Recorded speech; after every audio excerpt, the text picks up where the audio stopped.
I opened the cream envelope in my hand and realized I no longer wanted to give it to my brother. A few feet away, everyone was smiling for the wedding photographer. My mother stood beside the bride's parents. My brother had one arm around his new wife. The photographer lifted his camera, asked everyone to move closer, and then looked directly at me. "Could you step over there for a moment?" he said, pointing toward the wall. "We need the family shot clean." I looked at the wall. Then I looked at the table where my seat had been. A stranger was sitting in it. She had a ring light beside her chair and a phone mounted on a small tripod. Apparently, she had been invited to create social media content for the wedding. My place at the family table had been given to her because, as my brother later explained, she needed the better angle. I did not argue. I simply held the envelope a little tighter. For years, I had been the person my family called when something needed to be paid, organized, repaired, or quietly handled. I was the reliable one, the responsible one, the one who never made a scene. That day, I began to understand that being reliable had become the same thing as being invisible. My brother noticed me standing near the wall and walked over, straightening his jacket. "Please don't make this awkward," he whispered. I looked at him. "I won't." That was all I said. He gave me a relieved smile, as if I had just agreed to cooperate with some harmless little wedding arrangement. Then he turned and walked back toward the photographer. I watched him join the others. The camera flashed. Once. Twice. Again. I wasn't in any of the pictures. No one seemed to notice. Or maybe they noticed and simply decided it was easier that way. I had spent years making things easier for my family. I paid bills when my father died. I helped my mother keep the household running. I helped my younger brother when he was starting out. Later, when he built his event company, I helped with his accounts and gave him money when he said the business needed it. I never kept a scoreboard. I never stood in the doorway and reminded anyone what I had done. I thought that was what family meant. You helped because you could. You stayed because someone needed you. And you did not ask for applause. But there is a difference between not asking for applause and being treated as though your presence has no value. I learned that difference at my brother's wedding.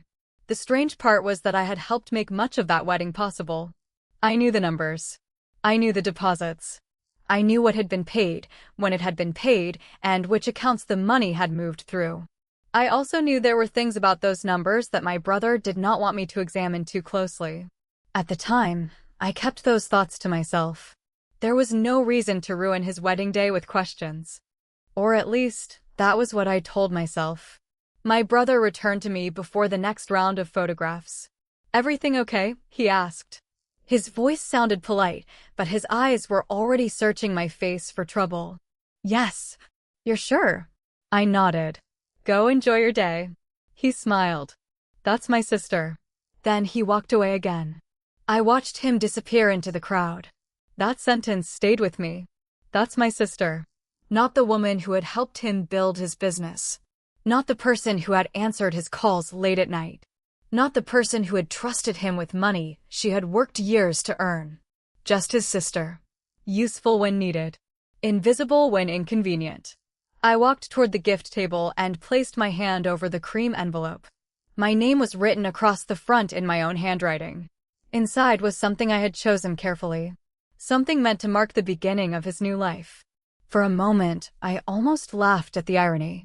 Then I saw a folder lying beneath the edge of the gift table. A receipt was sticking out. I recognized the logo immediately. It belonged to my brother's company. I pulled the paper free just enough to read the account information. The account number was familiar. Very familiar. I had seen it before. I had transferred money into that account myself. And suddenly, the wedding around me felt different. The flowers looked different. The expensive decorations looked different. Even the stranger sitting in my seat looked different. I folded the receipt back into the folder and placed it exactly where I had found it. Then I picked up my envelope.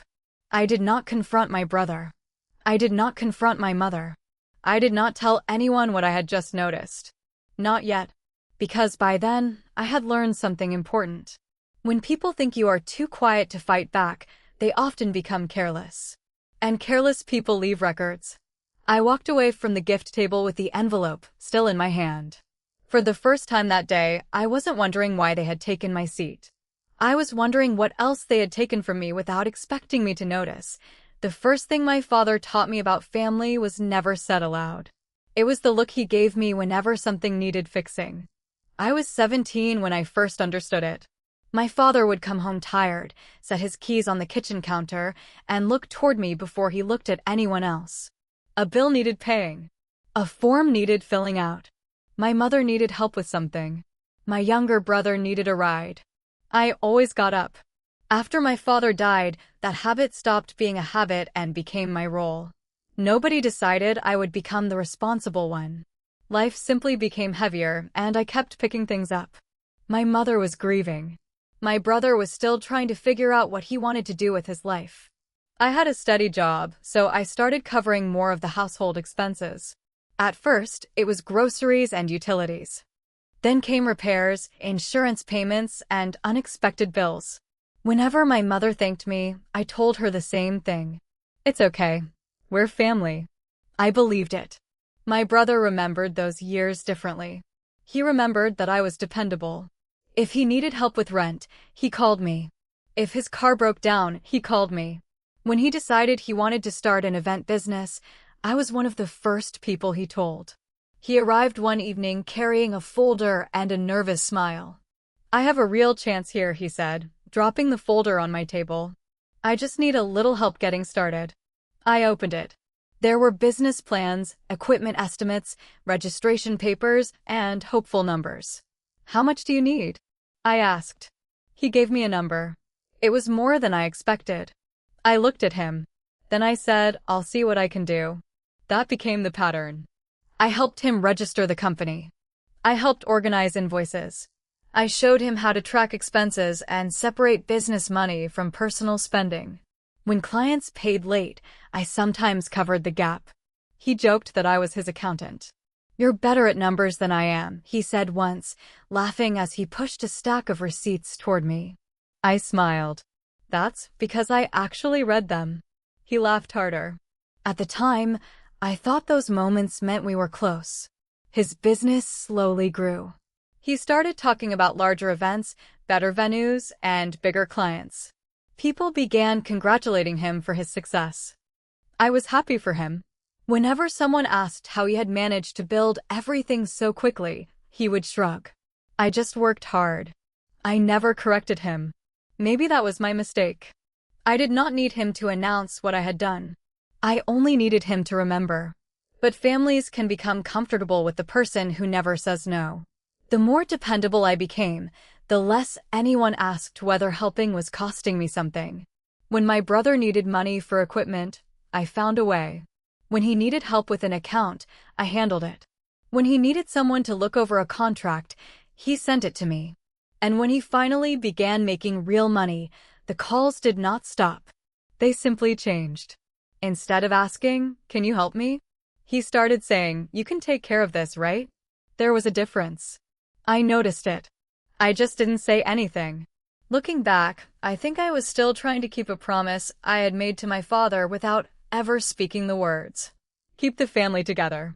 Keep things steady. Don't let anyone fall if you can stop it. So I kept showing up. Even when my mother praised my brother. Even when relatives talked as if he had built it alone. Even when my own contributions disappeared into the background. I told myself recognition wasn't important. And maybe it wasn't. What mattered was that I knew the truth. I knew how many times I had helped. I knew how much I had given. I knew which promises had been made. And I knew one promise better than all the others. It was the largest amount of money I had ever lent my brother. He had looked me directly in the eyes when he asked for it. "This will change everything," he had said. I believed him. I transferred the money because I trusted my brother. I also trusted the agreement we made. At the time, I thought I was helping him build something that would make our whole family proud. I did not know that the same money would later become part of the reason I finally stopped trying to earn my place in that family. And I certainly did not know where some of it would end up. I had never cared who received credit for my work. I cared about whether the numbers were honest. That was why, When my brother called me a few months before his wedding, I listened carefully. His event company was growing. At least, that was what he told me. He had several large contracts coming in, but he needed money to cover equipment, deposits, staffing, and other expenses until his clients paid. I just need some breathing room, he said. He sounded confident. Almost too confident. How much? I asked. He told me. I stayed quiet for a moment. It was a large amount. He knew that. I knew that. But he also knew something else.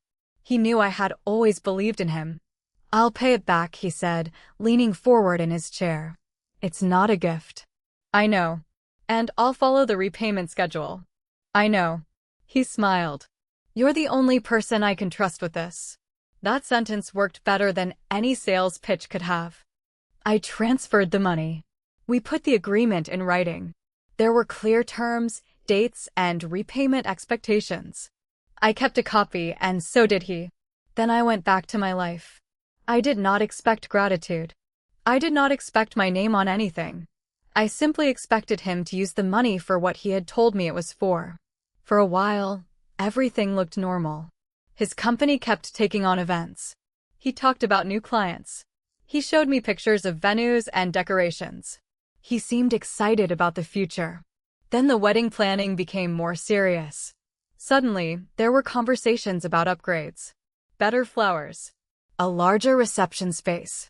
More expensive food. Extra decorations. Professional photography. A larger entertainment package. Every time I heard another number, I noticed something. The amounts were getting bigger. Much bigger. I did not immediately assume anything was wrong. A wedding can become expensive quickly. People get carried away. Families want everything to look perfect. I understood that. What I could not ignore was the timing. Some of the wedding expenses appeared shortly after money had moved through the business account. I noticed because I knew those accounts. I had helped manage them before. I knew the usual patterns. Business income came in. Vendor payments went out. Equipment expenses appeared. Payroll was handled. That was normal. But some transactions did not look normal. They were not dramatic enough to prove anything by themselves. They were simply unusual. And unusual numbers make me curious. So I started keeping copies. Not because I wanted to accuse my brother. Because I wanted to understand. I downloaded statements. I saved invoices. I kept transfer records. I compared dates. I made notes. I did not confront him. That part was important. I had learned long ago that accusing someone without proof only gives them something else to fight about. I wanted the records to speak for themselves. One evening, I noticed a payment that made me stop scrolling. The amount was significant. The description was vague. The timing was almost too convenient. I looked at it again. Then I looked at the wedding planning documents sitting beside my laptop. The numbers were not identical, but they were close enough to make me uncomfortable. I closed the file. Then I opened it again. Maybe I was imagining a connection. Maybe there was a business reason I did not understand. I decided not to jump to conclusions. Instead, I asked someone I trusted to look at the records with me. The person was experienced with financial documents and had no emotional connection to my family. That mattered. I wanted an outside opinion. We sat together and went through the statements. For several minutes, there was almost no conversation.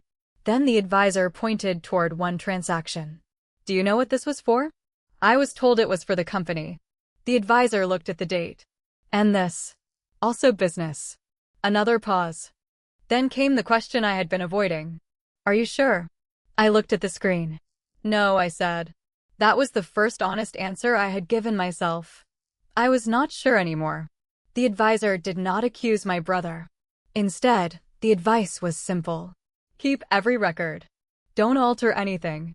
And don't confront him until you know exactly what you're looking at. I nodded. That was what I intended to do. Meanwhile, my brother kept talking about the wedding as if nothing had changed. He told me about the venue. He complained about vendors. He asked whether I could help with one more payment. I looked at him across the table. You said the business was doing well. It is, he answered quickly. Then the record should show that. He smiled, but the smile did not reach his eyes. Why are you suddenly checking everything? I like accurate numbers. He laughed. You always were like that. Maybe he thought it was another harmless habit. Maybe he thought I would eventually stop asking questions. I did not. Because by then, I had started seeing the wedding differently. The flowers, the decorations, the upgrades, the deposits. None of them proved anything alone. But together, they formed a pattern.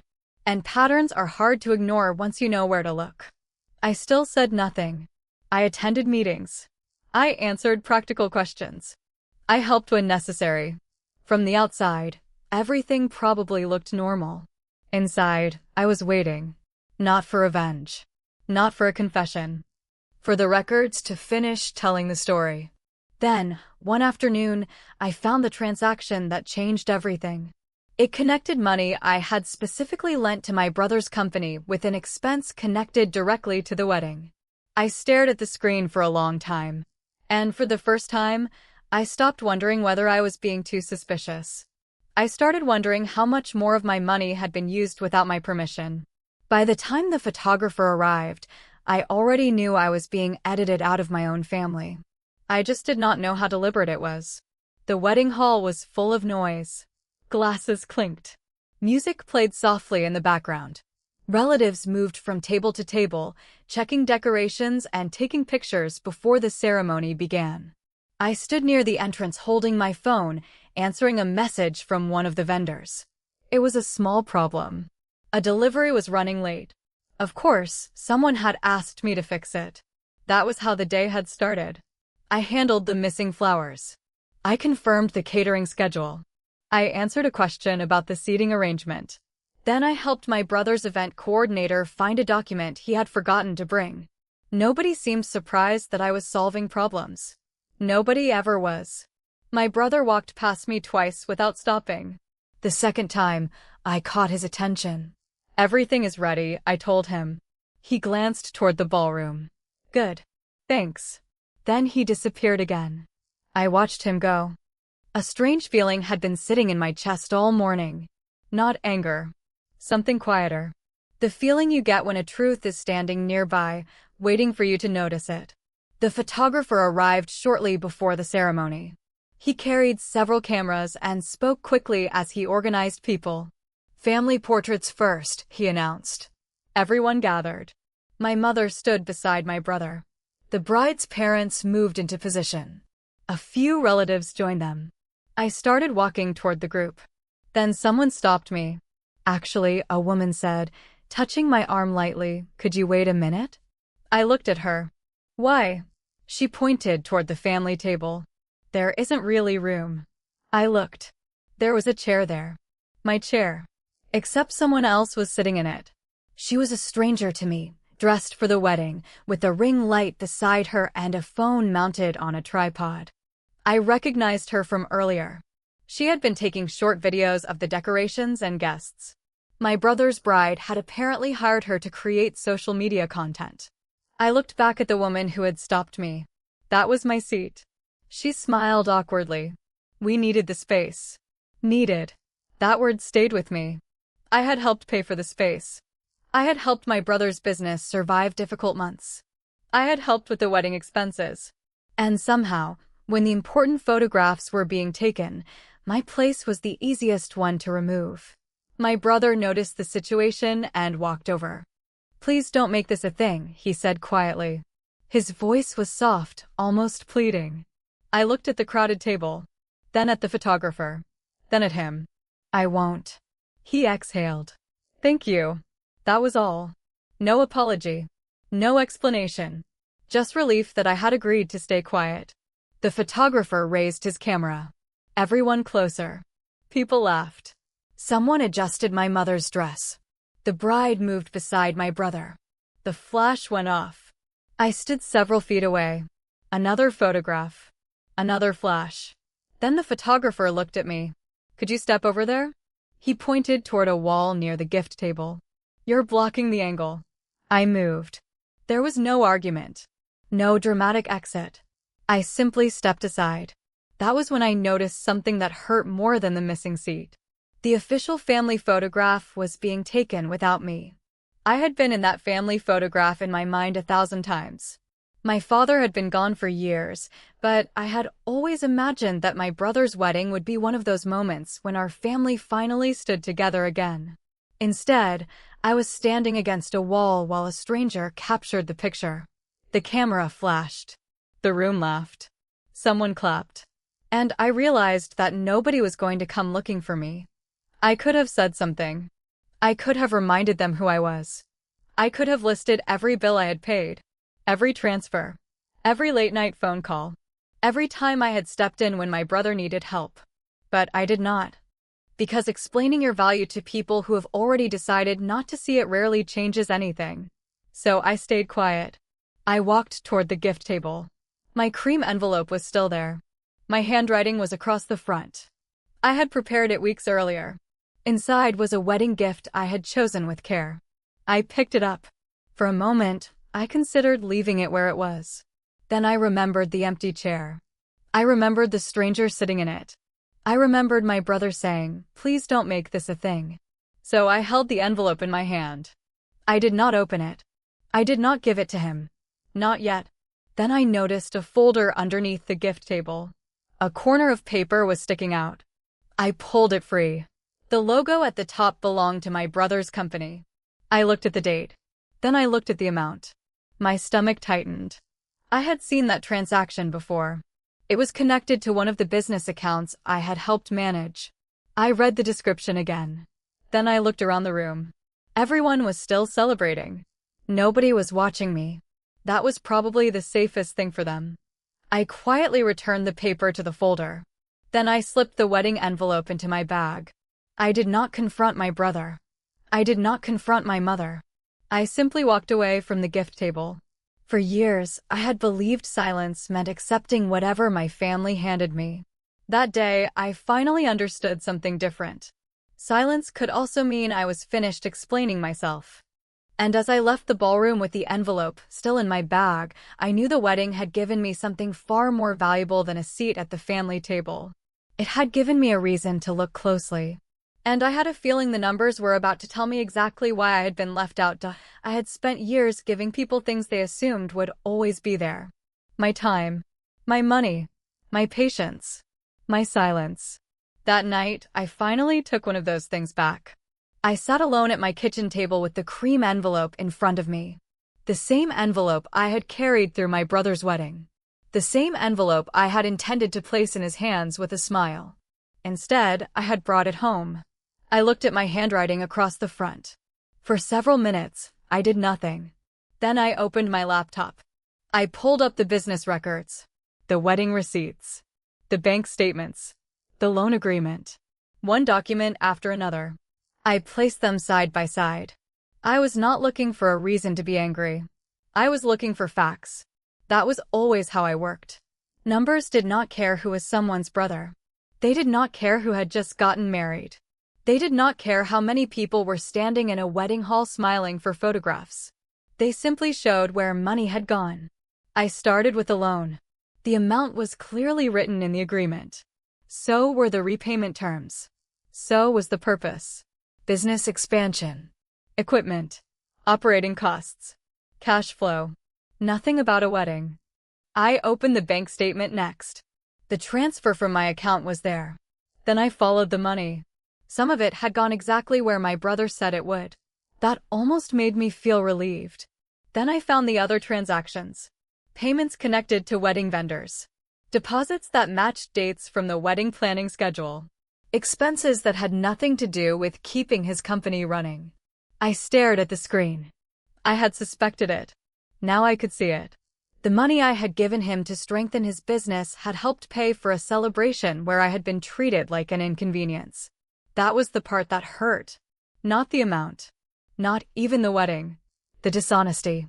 I leaned back in my chair and closed my eyes. For years, I had told myself that keeping track of every sacrifice was unhealthy. I never wanted to become the kind of person who said, "After everything I've done for you." So I never said it. But that night, I finally allowed myself to look at the whole picture. The household bills after my father died. My mother's expenses. my brother's rent, his first business equipment, his account problems, his emergency payments, the large loan, and now the wedding. I had spent years making sure my family stayed comfortable. Somewhere along the way, they had stopped seeing the cost of that comfort. My phone rang. It was my mother. I answered. Hello. There was a pause. Then she said, "Your brother told me you left upset." I left quietly. "You should have stayed." I looked at the documents on the table. I didn't feel welcome. Her voice softened. It was his wedding. I know. You could have put your feelings aside for one day. I almost smiled. I had been putting my feelings aside for years. But I did not say that. Instead, I asked, "Did he tell you about the money?" She went silent. "What money?" I looked down at the statement. The money I lent him for the business. He said everything was fine. It wasn't all used for the business. My mother's breathing changed. "Are you sure?" "Yes." She did not answer immediately. Then she said something I had heard many times before. "Don't let money destroy this family." I looked at the envelope. Money had not destroyed my family. The expectation that I would always provide it had done something much closer. "I'm not trying to destroy anything," I said. "Then forgive him." I was quiet. Forgiveness was not the problem. Trust was. And trust could not be repaired by pretending nothing had happened. "I need some time," I said. My mother sighed. Family shouldn't need time. Then the call ended. I sat there for a long time. The house was completely quiet. No music. No wedding guests.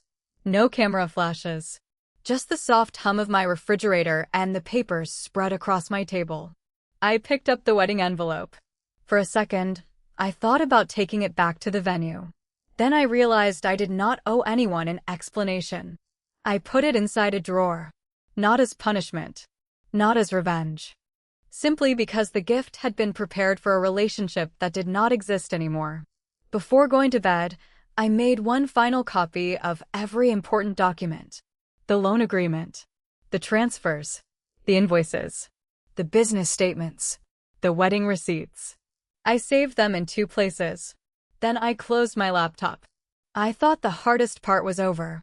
I was wrong. 3 days later, someone knocked on my front door. When I opened it, my brother was standing there. My mother stood beside him. My brother held a thick folder under his arm. He smiled like nothing had changed. "Can we talk?" I stepped aside. They entered. My brother placed the folder on my kitchen table. I looked at it. 5-year lease agreement. He pushed it toward me. "We need your signature." I looked from the lease to his face. My mother sat down quietly. My brother leaned forward. "This is how we fix everything." I did not touch the papers. Because I already knew what they were asking. They wanted me to guarantee his future. After what I had just discovered. And this time, there would be no room for pretending I did not understand the numbers. My brother placed the lease on my kitchen table like it was already mine to sign. He had brought my mother with him, which told me more than the paperwork did. They were not there to ask. They were there because they expected me to say yes. I looked at the folder. 5 years. A commercial lease for the event company. My name was not printed on it yet, but there was a space waiting for my signature. My brother pulled out a chair. "Sit down," he said. "Let's talk this through." I was already sitting. My mother looked at me with tired eyes. "We came because we want to fix what happened at the wedding." I looked at her. "What happened at the wedding?" She hesitated. My brother answered. "You were hurt. Things got misunderstood. But we're family." I looked back at the lease. "Why am I here?" My brother leaned forward. "Because the landlord wants a guarantor." There it was. He needed me. Again. He started explaining how good the company was doing. He talked about new contracts, bigger events, better clients, and the opportunity in front of him. His voice became more confident with every sentence. "This lease could take the company to another level," he said. "I just need you to back me for 5 years." I picked up the first page. "What happens if the company can't make the payments?" He waved his hand. "That won't happen." "That isn't what I asked." He stopped. My mother sighed. "You know your brother." I looked at her. "I do. He has always worked hard." "I know. And you've always supported him. I said nothing. My brother smiled. Exactly. He tapped the lease. This is the last time I need help. That sentence sounded familiar. Too familiar. I had heard some version of it for years. Just one more payment. One more loan. One more favor. One more emergency. And somehow, every last time had become another beginning. I turned the page. Then another. The terms were not simple. The financial responsibility was significant. I read every line carefully. My brother shifted in his chair. You don't need to read the whole thing. I do. It's standard. Then it won't hurt to read it. My mother looked uncomfortable. I kept reading. The more I read, the less comfortable I became. The business had existing obligations. There were payment commitments I had not known about. There were expenses that had been carried forward. And the projected cash flow depended heavily on contracts that had not yet been fully paid. I placed the lease on the table. What is this outstanding amount? My brother looked at the page. That's nothing. It isn't nothing. It gets handled. How? He shrugged. Future revenue. I looked at him. Which future revenue? He did not answer immediately. Then he said, the new contracts. I nodded slowly. Are they signed? Yes. All of them. Most. That was not the same answer. I opened the folder containing the business records I had brought from my office. My brother's expression changed. You brought records? I brought the documents. My mother looked between us. Why are we doing this? I answered calmly. Because you're asking me to guarantee 5 years of financial responsibility. My brother leaned back. You're making this much bigger than it needs to be. No, I opened the first statement. You are. He stared at me. I turned to a transaction. This payment came out of the business account. Yes. What was it for? Business. I moved to another page. And this. Business.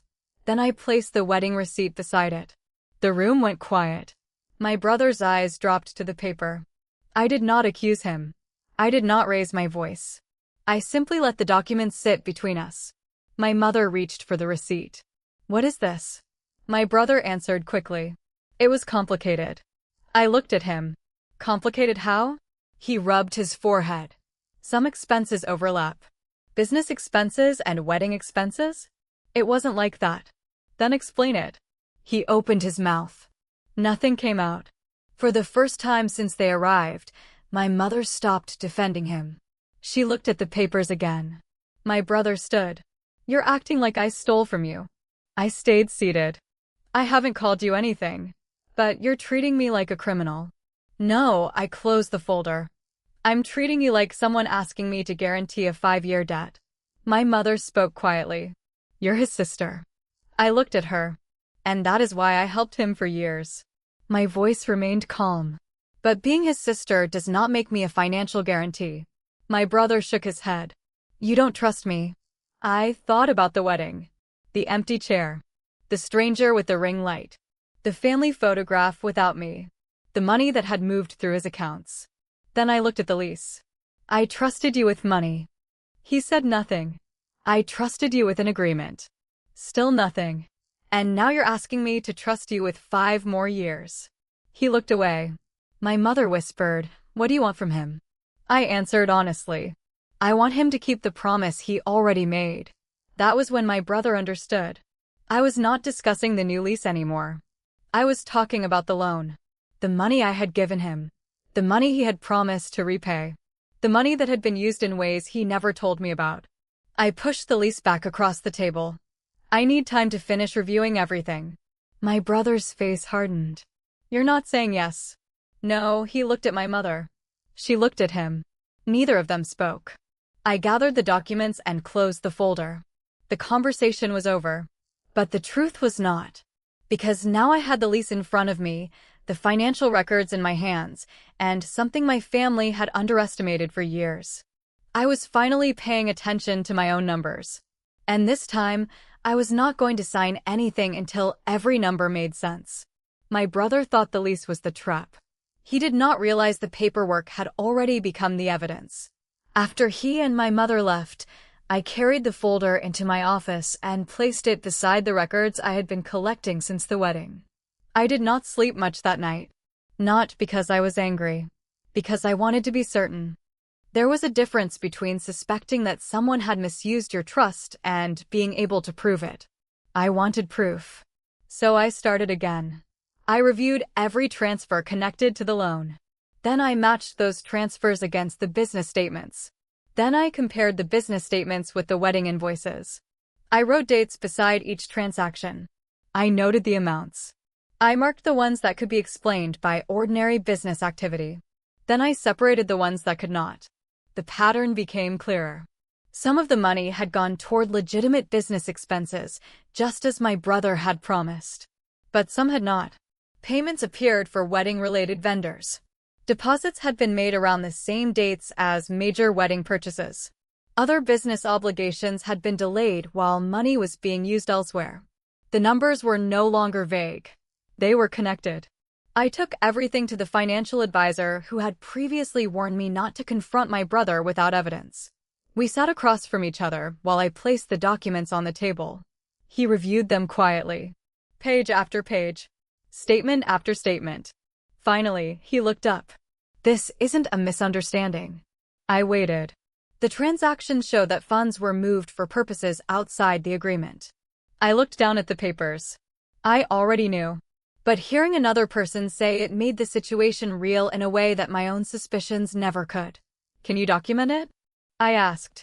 He nodded. That is what you should do. So we documented it. Nothing dramatic. No accusations. No emotional letters. Just dates, amounts, agreements, and supporting records. The evidence did not need my anger. It only needed to be accurate. A few days later, my brother called. You've had enough time, he said. I knew what he meant. The lease. Yes. You want an answer now? I need you to help me. I looked at the folder on my desk. I've reviewed the records. There was a pause. And? I won't guarantee the lease. His voice changed immediately. What? I said no. You're serious? Yes. He began talking faster. He told me I was putting the company at risk. He said the lease was an opportunity we could not lose. He said I was letting one bad weekend destroy everything we had built. I listened. Then he said the sentence I had expected. This is what family does. I looked at the loan agreement. Family also keeps promises. Silence. Then he laughed once, but there was no humor in it. You're really doing this over some wedding expenses? No, then what?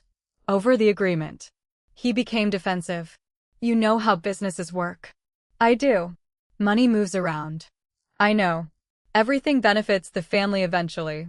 I looked at the records. That isn't what you promised. He went quiet. Then he said, you always make everything about numbers. I almost smiled. Numbers were not the problem. They were simply the one thing nobody in my family could persuade me to misunderstand. I sent him copies of the relevant documents. Not everything. Only what he needed to see. The transactions. The loan agreement. The expenses. The repayment schedule. I included a short note. The money was borrowed for the business. The agreement remained valid. The wedding did not change the repayment terms. That was it. My mother called later that evening. Her voice was tired. Your brother is devastated. I sat at my kitchen table. I understand. He says you're punishing him. I'm not. He says you're trying to make him feel guilty. I don't need to. She was quiet. Then she asked, what do you want? I want the loan repaid according to the agreement. That is all. That is all. She sighed. You could have helped him with the lease. I already helped him. She did not answer. For years, I had believed that saying no meant I was failing my family. That belief had kept me giving long after I should have stopped. Now something had changed. I was not refusing because I wanted my brother to struggle. I was refusing because I could no longer protect him from the consequences of his own choices. The financial advisor later summarized the situation in one sentence. You are not withdrawing support. You are withdrawing unlimited responsibility. I remembered that sentence. It helped, because my silence had never meant weakness. I had simply waited until I had enough information to speak without defending myself. And now the records had spoken first. My brother still had choices. He could deny everything. He could blame the wedding. He could blame me. Or he could accept the numbers and start repairing what he had damaged. For the first time, the decision was his. I closed the folder and put it away. I thought that would be the end of it. It wasn't. The next morning, I received a message from my brother. It contained only 6 words. We need to talk about repayment. I read it twice. Then I placed the phone on the table. Because I knew what that message meant. The argument was over. The excuses were running out. And now, for the first time, my brother was going to have to face the debt without me standing behind him. My refusal lasted less than a minute. The consequences lasted for months. I had thought saying no would simply end one conversation. Instead, it changed the way my family looked at me. My brother stopped calling. My mother stopped checking in. The family group chat became strangely quiet whenever my name appeared. No one said I had done something terrible. They didn't need to. Silence could say plenty. At first, I wondered if I had been too harsh. That thought came late at night, when the house was quiet and there was nobody around to distract me. I would remember my brother as a child. The boy who used to sit beside me while our father fixed things around the house. The boy I had driven to school. The young man whose first business idea I had encouraged. Then I would remember the wedding. My empty chair. The stranger sitting in it. The photographs taken without me. The money I had provided. The records I had discovered. And finally, the lease. 5 years of financial responsibility placed in front of me as if my signature was simply another family favor. The answer became easier every time I remembered it. No. I did not chase my brother for an apology. I did not send angry messages. I did not tell relatives what had happened. Instead, I did something much simpler. I stopped. I stopped covering emergency expenses. I stopped moving money when his business account came up short. I stopped reviewing his contracts. I stopped answering questions that belonged to his accountant. I stopped fixing problems before he even admitted they existed. For years, I had been so involved in keeping everything stable that I had never noticed how unstable it became without me. Then the calls started. My brother called one afternoon. We have a payment due. I knew exactly what he wanted. I can't help with that. There was silence. You always help. I know. So you're just leaving me now? No, I kept my voice calm. I'm letting you handle your business. He became frustrated. You know what this company means to me. I do. Then why won't you help? I looked out the window. Because helping you and carrying you are not the same thing. He hung up. I did not call back. A week later, my mother came to see me. She looked tired. She sat at my kitchen table, the same table where the lease had been placed.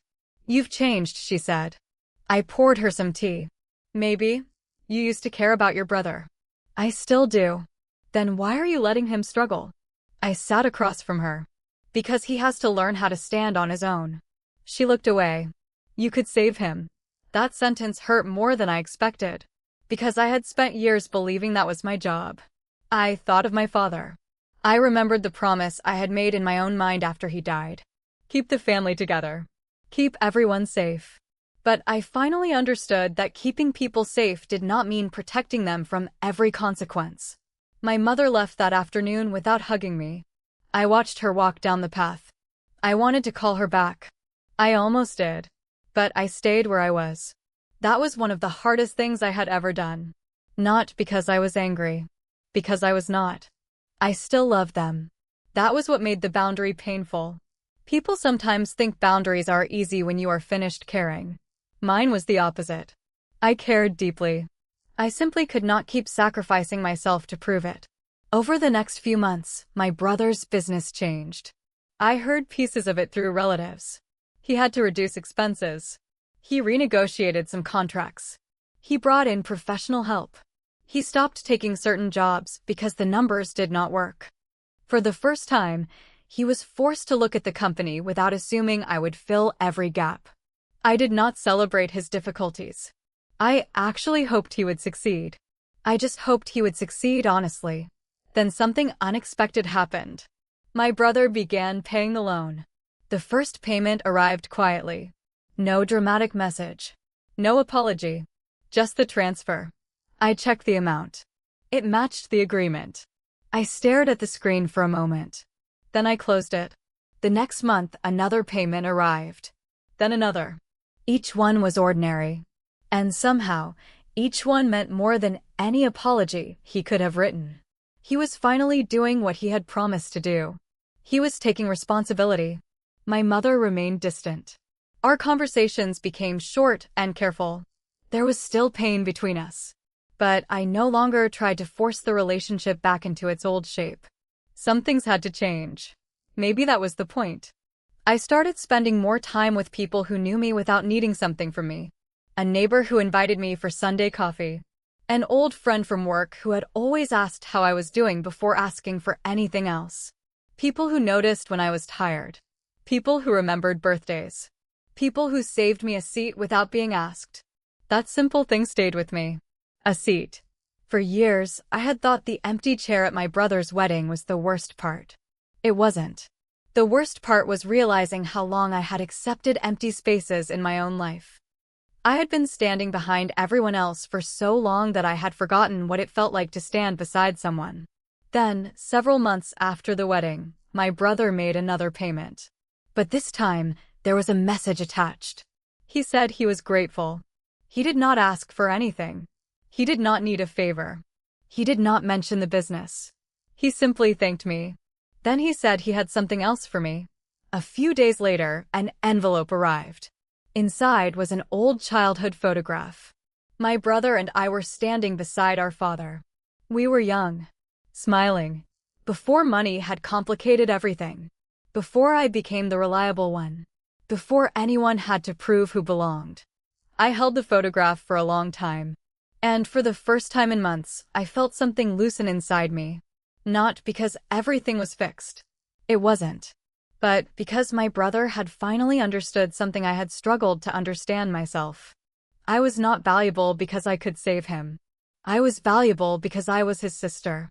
And maybe, finally, he was learning the difference. The envelope was small, old, and bent at one corner. I almost threw it away. There was no return address on the front, only my name written in my brother's handwriting. I knew it was from him before I opened it. By then, several months had passed since the wedding. Months since the empty chair. Months since the lease had been placed on my kitchen table. Months since I had told my brother that I would no longer carry responsibilities that belonged to him. During those months, something unexpected had happened. He had started paying me back. The first payment had arrived without an explanation. Then another. Then another. Each one followed the repayment agreement we had made years earlier. No excuses. No requests. No emotional speeches. Just the amount he owed, sent when it was due. I noticed the difference. Before, every payment had come with a reason. A delay. A problem. A new expense. This time, there was nothing. He was simply keeping his promise. I never congratulated him for it. It was not an extraordinary thing to repay a debt. It was what he had agreed to do. Still, I understood what those payments meant. He was finally accepting responsibility without asking me to rescue him from it. My relationship with my mother was harder. We spoke sometimes, but our conversations were careful. She still believed I had been too strict. I still believed she had spent too many years confusing peace with silence. Neither of us said those things directly. Some wounds do not need words to remain present. One afternoon, my brother called. I almost let it go to voicemail. Instead, I answered. Hi. Hey. His voice sounded different. Less confident. Less defensive. How are you? He asked. I'm okay. There was a pause. Then he said, the business is getting better. I smiled slightly. That's good. I had to make some changes. I figured. I should have made them a long time ago. I did not answer. He continued. I was angry at you. I know. I thought you were trying to hurt me. I wasn't. I understand that now. He stopped for a moment. Then he said something I never expected. I confused you helping me with you owing me help. I looked down at the table. That sentence stayed with me, because it was the truth. I had helped him for so long that he had stopped seeing it as help. It had become part of the structure of his life. Like electricity. Like rent. Like something that would simply be there whenever he needed it. I should have handled things differently, he said. You should have. There was no anger in my voice. Just honesty. I'm sorry. I closed my eyes. For years, I had imagined what an apology from my brother might sound like. In those imaginary versions, there had always been tears. Long explanations. Grand promises. This was nothing like that. It was simple. And somehow, that made it more believable. I appreciate you saying that, I told him. He was quiet. Then he said, there's something I want to send you. A few days later, the envelope arrived. I opened it carefully. The photograph inside was old. The edges had softened with time. The colors were faded. And there we were. My brother and I stood beside our father. I was young enough to still look at him as if he could fix anything. My brother was standing slightly behind me, one hand gripping the side of my shirt. Our father had one arm around both of us. I stared at the picture. I had not seen it in years. Maybe decades. For a moment, I forgot about the wedding. The money. The lease. The arguments. I could almost hear my father's voice again. Not clearly. Just enough to remember how safe his presence had once felt. I turned the photograph over. There was a short note on the back. My brother had written it himself. He thanked me for everything I had done when we were younger. He admitted that he had taken my support for granted. And he said he hoped I knew that he appreciated me now. I read it twice. Then I placed the photograph on the table. I did not cry. I did not need to. Something inside me had already changed months earlier. I had stopped measuring my worth by how useful I was. That photograph simply showed me why I had spent so many years trying to be useful in the first place. After our father died, I had quietly taken his place in the family. Not because anyone asked me to. Because I thought someone had to. I thought being strong meant carrying everything. I thought love meant making sure nobody else had to struggle. But I had learned something different. Love could survive boundaries. Real relationships could survive a word like no. And if a relationship could not survive that word, then perhaps it had been depending on something other than love. My brother and I were not suddenly the same people we had been as children. We could not erase what happened. We could not put the wedding day back together. There would always be an empty photograph somewhere in our family history. But we could choose what happened next. He kept making his payments. I stopped checking his accounts. He learned to run his business without treating me like a permanent safety net. I learned to be his sister without becoming his financial protector. That distinction changed everything. One evening, I placed the old photograph inside a simple frame. I put it on a shelf in my living room.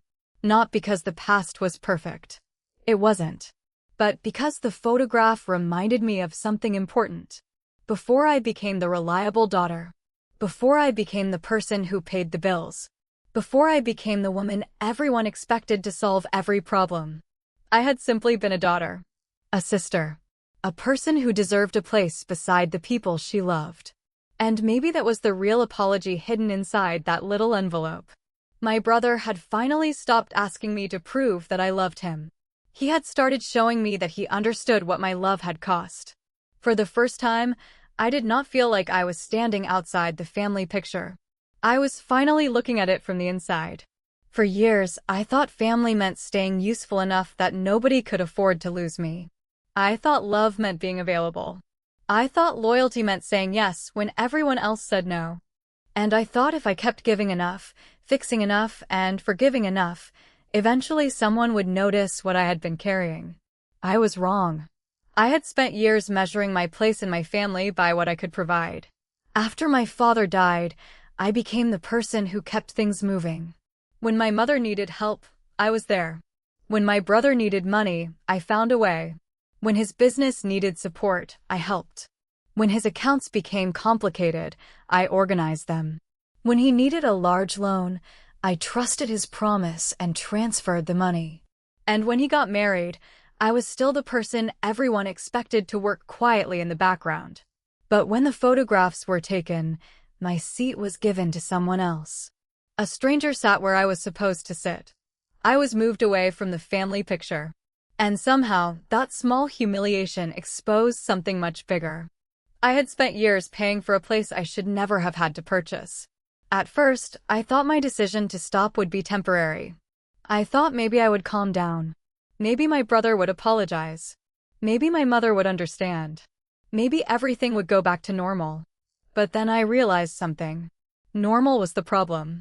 Normal meant my brother could call whenever he needed money. Normal meant my mother could expect me to keep the peace. Normal meant I would quietly solve problems while everyone else received the credit. Normal meant I could be loved as long as I remained useful. I did not want that life anymore. So I refused the lease. I refused to guarantee 5 years of business debt. I refused to keep covering expenses that were not mine. And I insisted that my brother honor the agreement we had already made. At first, it felt cruel. Not because I believed it was cruel. Because I had been trained to think that any boundary I set was an act of selfishness. My mother made that clear. My brother made it clear. Even I made it clear to myself. For a while, I kept asking the same question. What kind of sister does this? Then I asked a better question. What kind of sister would I be if I kept allowing this? That question changed everything. I was not punishing my brother. I was not trying to destroy his business. I was not trying to embarrass my family. I was simply refusing to take responsibility for choices I had not made. That distinction mattered. My brother eventually understood it. Not immediately, but slowly. He began making regular payments. He changed the way he handled the business. He stopped expecting me to fill every financial gap. And eventually, he sent me that old photograph of us with our father. I kept it. Not because it erased what happened. It didn't. But because it reminded me that family relationships are not supposed to be built on debt. Not financial debt. Not emotional debt. Not the idea that because someone helped you once, they owe you forever. The photograph also reminded me of my father. He had never asked me to become the person who carried everyone. That was a responsibility I had chosen because I thought someone had to do it. For years, I had mistaken responsibility for identity. I thought being the strong one was who I was. Now I understood that strength could look different. Sometimes strength was giving. Sometimes it was staying. And sometimes, strength was quietly saying no. There was no dramatic revenge at the end of my story. My brother did not lose everything. My mother did not suddenly admit she had been wrong. There was no perfect family reunion where everyone apologized and hugged. Real life rarely gives us endings that clean. Instead, there was something quieter. There was accountability. There were payments. There were changed habits. There were conversations that became more honest. And there was me, finally living without constantly wondering what someone else needed from me. I started noticing small things. Dinner with friends where nobody expected me to solve anything. Conversations where someone asked how I was before asking for a favor. People who saved me a seat without making me earn it. That last one meant more than I expected. A seat. Such a simple thing. But after everything that happened at my brother's wedding, I understood what it represented. I did not need the chair they took from me. I needed to stop believing that chair determined my worth. Because the truth was, I had spent too many years standing behind the camera. Watching other people step into the frame. Paying for the celebration. Fixing the problems. Making sure everyone else looked good. And forgetting that I was a person too. The biggest lesson was not that my brother had betrayed me. It was that I had betrayed myself every time I ignored my own limits just to keep someone else comfortable. That realization was painful. But it was also freeing. I learned that boundaries are not revenge. They are not abandonment. They are not proof that you stopped caring. Sometimes a boundary is simply the moment you recognize your own worth. You can love someone and still refuse to finance their mistakes. You can forgive someone and still require them to take responsibility. You can care about your family without disappearing inside it. And you can walk away from a role that was never meant to define your entire life. I still have the childhood photograph. It sits on a shelf where I can see it every morning. My father is in the middle. My brother is beside me. And I am smiling. For the first time, I don't look at that picture and wonder where I belong. I know. I belong in the picture. Not behind the camera. Not holding the bills. Not standing against the wall. Right there. Seen. Known. And finally enough. So let me ask you something. If you had spent years supporting someone who treated your help like an obligation, would you have walked away or given them one more chance? Tell me what you would have done in the comments. And if stories about family, betrayal, boundaries, and second chances speak to you, subscribe. There are more stories waiting.